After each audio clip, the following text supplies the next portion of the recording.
Prince Al-Walid bin Talal, one of the world's richest men, was reportedly arrested in Saudi Arabia on Saturday.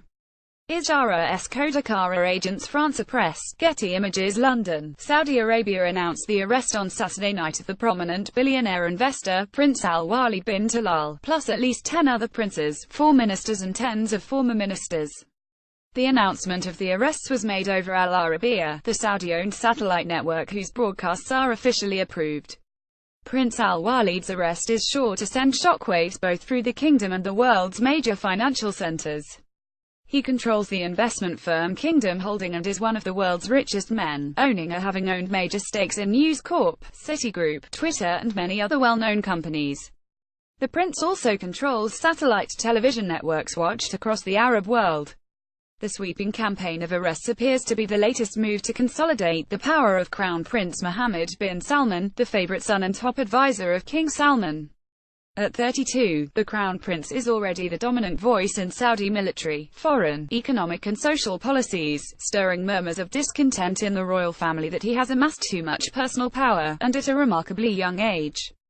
The king had decreed the creation of a powerful new anti-corruption committee, headed by the Crown Prince, only hours before the committee ordered the arrests.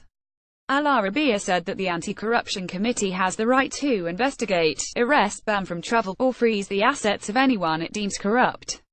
The Ritz-Carlton Hotel in Riyadh, the de facto royal hotel, was evacuated on Saturday, stirring rumors that it would be used to house detained royals. The airport for private planes was closed, arousing speculation that the Crown Prince was seeking to block rich businessmen from fleeing before more arrests.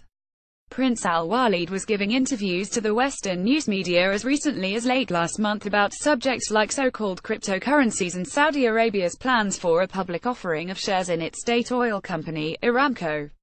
He has also recently sparred publicly with President Donald J. Trump.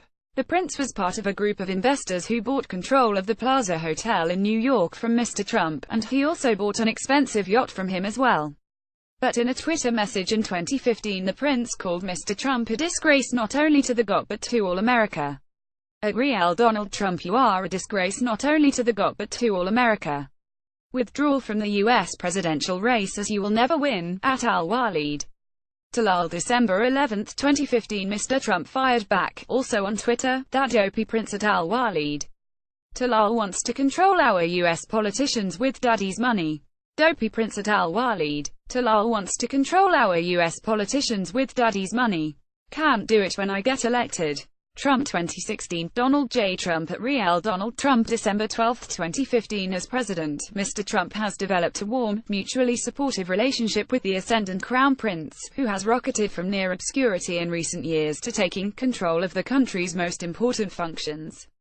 At 32, Crown Prince Mohammed bin Salman is already the dominant voice in Saudi military, foreign, economic and social policies. Fayez Nuldani agents France Press, Getty Images. But his swift rise has also divided Saudis.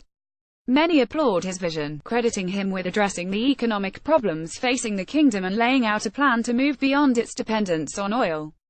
Others see him as brash, power-hungry and inexperienced, and they resent him for bypassing his elder relatives and concentrating so much power in one branch of the family.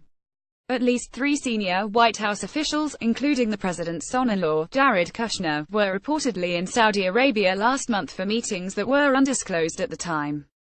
Before sparring with Mr. Trump, Prince Al-Walid was publicly rebuffed by Mayor Rudolph W. Giuliani, who rejected his $10 million donation for the victims of the September 11 terrorist attacks in New York because the prince had also criticized American foreign policy.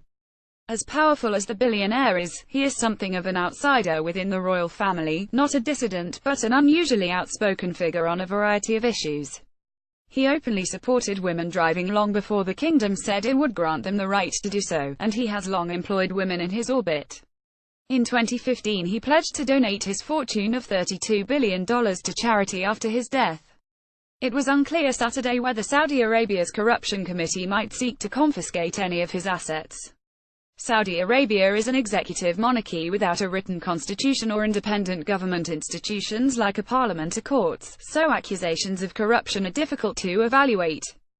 The boundaries between the public funds and the wealth of the royal family are murky at best, and corruption, as other countries would describe it, is believed to be widespread.